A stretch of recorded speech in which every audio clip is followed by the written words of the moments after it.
соңғы құрбандық және мәңгі бейбітшілік. Бірақ зымыран бұл кезде жақсылық аралынан 100 шақырым ұзап кеткен еді. Сабыр етіңіз, аға, олар міндетті түрде қайта оралады.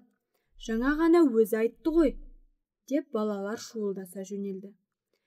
Дәрігер дәрменсіз күйде, ахлап, үхілеп, басын ұстады. Енді олар орала ма, жоқ па, кім білсін? Орала ма? Өйткені, деді. Сосын даусы дірілдеп. Өйткені екеуі де қауіпті ауруға шалдыққан. Сәуле ауруына. Жұрттың шуылдаған даусы басыла бергенде. Я, мен оны ешкімге айтпаған едім. Олардың қатерлі сырқатқа душар болғаны анық. Зымыран саяхат кезінде жер шарын әлденеше рет айналып өткен. Ал қазіргі кезде жерді емін-еркін айналып ұша беру қауіпті. Өйткені түрлі соғыстар мен ядролық қаруларды сынаудың салдарынан жер атмосферасы әбден былғанған ғой. Кей жерлерде радиоактивтілі мен радиация көп. Бала мен көгершін осындай бір залалды аймақты басып өткен болуы керек. Біз оларды енді ғана емдей бастаған едік. Дән елін бетке алып ұшқан зымыран бұл уақыттарда межеге таяп қалған болатын. Біз майдан шебіне жетпей-ақ, жау атқылай бастаса не істейміз, деді көңіліне қауіп кірген Бекен. Абайлап ұшып айналып өтейік. Мейірімділік сәулесі өз күшінде тұрса, қорқудың жөні жоқ. Зымыран енді соғыс болып жатқан жерді бетке алып құлдилай бастады. Жер бетін қаптаған будақ-будақ шаң мен қою түтін.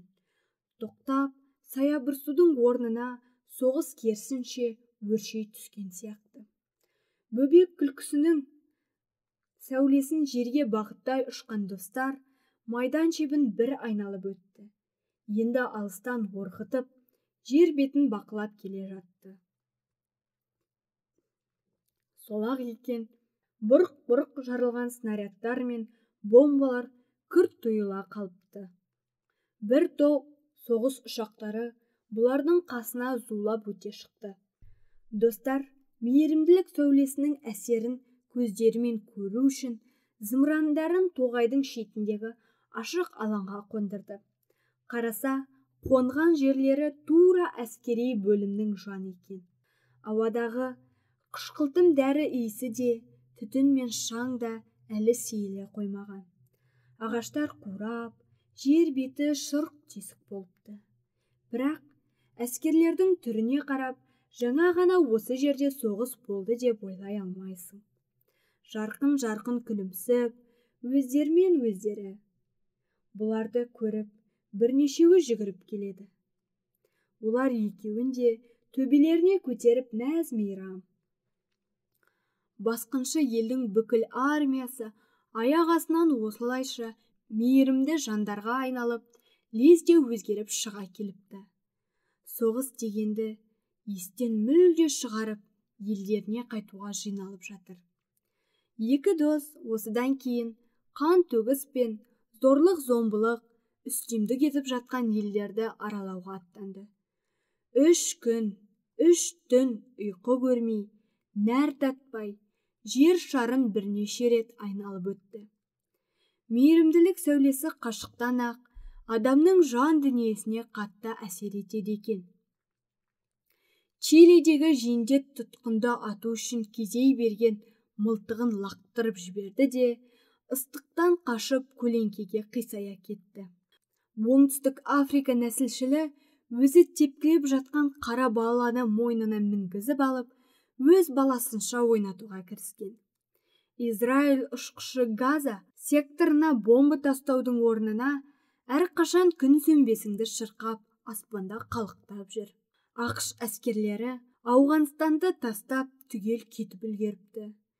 3 күн ішінде жер бетінде бірде-бір қара ниетті адам баласы қалған жоқ.